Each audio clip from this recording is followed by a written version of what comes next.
Thanks, Honorable, for your time. It's truly an honor to chat with you today. The purpose of this interview is for us to pretty much get to know what you're doing for the Canadian community. Tell us briefly about yourself. Thank you very much for the question about myself. I've been around for 33 years living in Scarborough, and it's a community that I've been involved with politically for all of that time. At all levels of government, federal, provincial, regional government, school board trustees, and city councilors, along with many community organizations here in Scarborough. Just out of curiosity, how did you become involved in leadership? It's a long journey. I remember as a young child, my mom was very much a part of the Democratic Party, and that's in the United States. What I've done is always wanted to be with her around that circle. And as I got older, I became a little bit more involved in the ins and outs of political science and how government should run and what's the purpose of government. To always remember that government is not a place that finds jobs for people. What government does is create an atmosphere to bring investments in that will create jobs and to keep the welfare of all citizens of the state or province. It seems that you're more interested in helping people and you have some initiatives in place. What is the purpose of organizing the summer back to school annual events? Well, I can tell you back in 2010, when I launched my political career, I was doing my door-to-door knock, and I noticed a lot of people in the Scarborough Center community. There was not a lot of things for children to do. And being a school board trustee, I was very much involved in what I can do to make children feel a little special. Because after school is closed, a lot of students were at home, either the older brothers and sisters looking after the younger ones, while both families go after ways of creating livelihood, like going to work and so on and so forth. Yeah. So I thought about creating a local school fun fair so that kids can come out and do a lot of activities. Wow, that's really awesome. I'm pretty sure many families have benefited from these initiatives. That's correct. So what do you see yourself in the next 10 years? In the next 10 years, I never like to predict the future, even though there's a strong economic background, and I do a lot of projections on investments and how one can build a life over 10 years, should they ask my opinion for that. I don't self-impose on anyone to tell them what they should do in 10 years from now, but for myself, I'd like to continue to do the work of serving my community and to make sure that children get the opportunity to learn the pieces, because as you know, they will be the future, and if they don't have those pieces, then we'll be in a lot of trouble. So every young child I speak with, I try to let them know, stay in school, listen to their parents, and continue to do the good work, because you are the future, and we want to make certain we invest quality time with you to ensure that those milestones are met along the way. Thanks for sharing that. I see that you're very accessible. People can work into your office and you're able to interact with them, because most politicians, for you to actually get an opportunity to speak with them, it's quite challenging. So why do you make yourself so accessible for the community to reach out to you? I can tell you firsthand, those are instincts that wouldn't separate me from community. I have a love for people, and I live in a community that is very diverse. A lot of new Canadians make Scarborough their home. In their first attempt from the airport, they come into this community, and my job is to make certain that all Canadians from all walk of life in this community, there's over 60 languages at least speak in this community. Wow. And my job is to make certain I create a comfort zone. And I've told my staff in my office that every person that comes here, let's try to welcome them in a special way. Because first of all, if they're new Canadians, they have no way of navigating the system. And if they don't know, our job is to educate them, to go to lawyers and to go to consultants. It charges them thousands of dollars. Wow. And if we can help them here to navigate the system without not having to spend those monies and sometimes to no avail, nothing comes out of it. Because in some professional bodies, I think that people take on the task and retain to do work, and in some cases, they just don't have all the right pieces at the right time, and sometimes that could cause people a lot of money. So I'm glad for the constituency office to give people first-hand information with the knowledge base that I have to help them in saving costs and getting good results. My question to you next is, we live in a diverse city. Toronto is very diverse, very multicultural. So how do you bridge some of the cultural gaps, and how do you make people feel, like you said, feel comfortable, feel like they are part of the Canadian culture? That's a loaded question, and I must tell you that I try to attend every single type of event. Wow. To ensure that one is seeing that from the younger children to the older people within the community can see that this opportunity is not only for MPP David Smith, but it's for every young child. I say this at graduations. I say this in senior hall. I say this at the Tamil, the Muslim, the Hindus, the Christian, of all kinds and persuasion. I try to let them know that the next generation, I want them to look like me or similar to, so that opportunity is open. So I try to include everybody in this cultural mosaic that we live, the opportunity that makes them feel that they're part of the crusade that I'm on, and hoping that when the time comes and I pass on the baton, somebody will be able to stand up and say, yes, I can replicate the work of MPP David Smith. Wow. Interesting. Wow. So how often do you attend all this type of events, just out of curiosity? I was supposed to go on holiday since July 1, and I've canceled my opportunity to go on a vacation. I'm more on a staycation right now because of the invitations that are coming in every day. Wow. And it's like I don't want to miss any of it. But I've decided that I'm going to hold a certain line on taking some vacation in September after most people are back at home and students and kids are back in school, so I can take a graceful few weeks out for myself. Wow. Thanks for that. Now, let's get back to the Canadian dream. As a young man like me, and I'm pretty sure most of the young Canadians, male and female, this idea of the Canadian dream of owning their own home. We live in a tough economic time and things are very hard. I understand. So what's your take in helping young people to fulfill their dream in having their own home? That's a very good question. And I continue to say our government, on the leadership of Premier Ford, is working very, very hard to make certain that we build sufficient homes in Ontario, because it's a supply and demand question. And if you don't build home, demand pushes inflation, and as a few homes and several people looking for those homes, it will drive the price up. And it's a natural economic tool. So we are hoping ambitiously to build 1.5 million new homes by 2031. That will ease some of the pressures and to allow us to be more readily able to help people.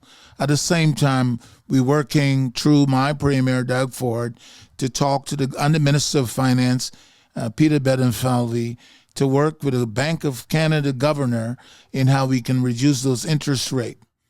Along with that, we are trying to create more jobs in many fields, especially in the skilled trade, to give people bigger paychecks that they'll be able to have that down payment that they need. Yeah. More and more homes are getting more expensive. Yeah. And even for first-time home buyers, it's not affordable in their eyes. We have two professionals working and still can't put together the monies to buy homes. So as a result of that, as we build more homes, it will ease the pressure on the demands. And as a result of that, allow more young people to play an integral part in having their first homes. Well, thanks for that answer, because that was something I myself am worried about. Most young Canadians are too. Now let's talk about the mental health issues that is really facing Canadians. Well, again, thank you for the question. I believe that our government, again, under the leadership of Premier Ford, we have created an associate minister to the Minister of Health, specifically looking at those mental health crises. Michael Tobolo is the associate minister for mental health, and we are spending millions of dollars in bringing more awareness, looking at the opioid crisis and other forms of substance abuse. But it's not only just there.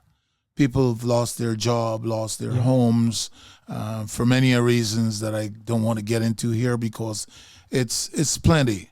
But we are preparing the investments to help those people get back on track. And trust me, it is working every single day.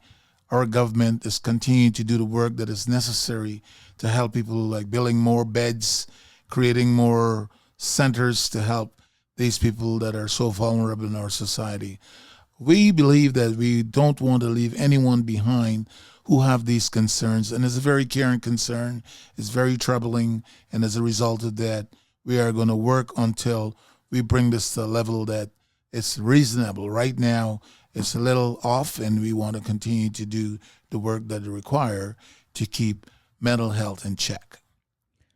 Thanks for that response. What role do your government is trying to play to address some of the challenges faced by the seniors? We have done a lot of stuff for the seniors and continue to do that under the leadership of seniors. We got Minister Raymond Cho, who's responsible for senior and accessibility.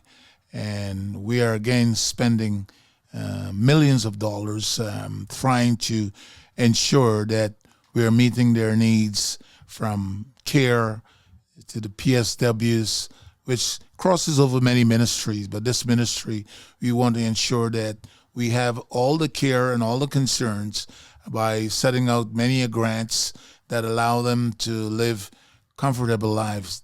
Do remember that these are individuals who came before us and has provided the space for us to enjoy here today, be it in domestic, be it in administration, government, be it in care for our children, and so on and so forth. And it is our time to make certain that they lead good life until that time comes where the Creator has called them home. But while whatever we can do to help them along is being put in place in a very serious way, because we recognize the importance of our seniors. Thank you, Mr. David. Now, the question with regards to education. What's your plan towards providing programs that will help people to continue their education in terms of skill trade, or even AI or technology, or anything else that will really get people back on the job market?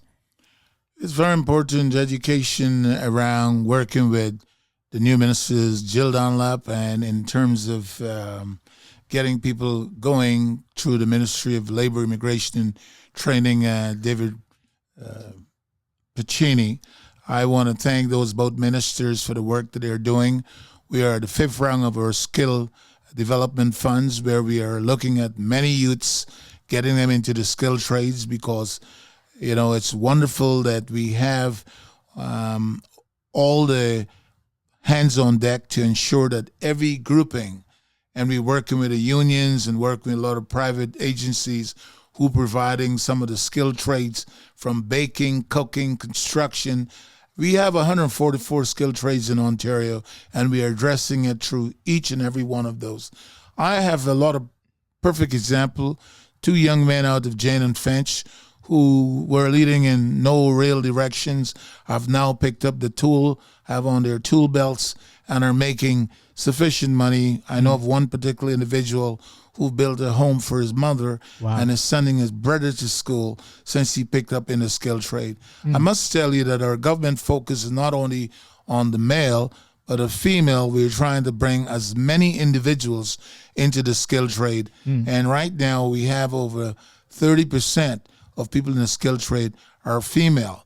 We just passed Bill 149, which is dealing with construction developers to have all the right PPEs for all these women, from harness to all the devices that they need, including the clothes, well-fitted clothes, to allow them to be in the skilled trade.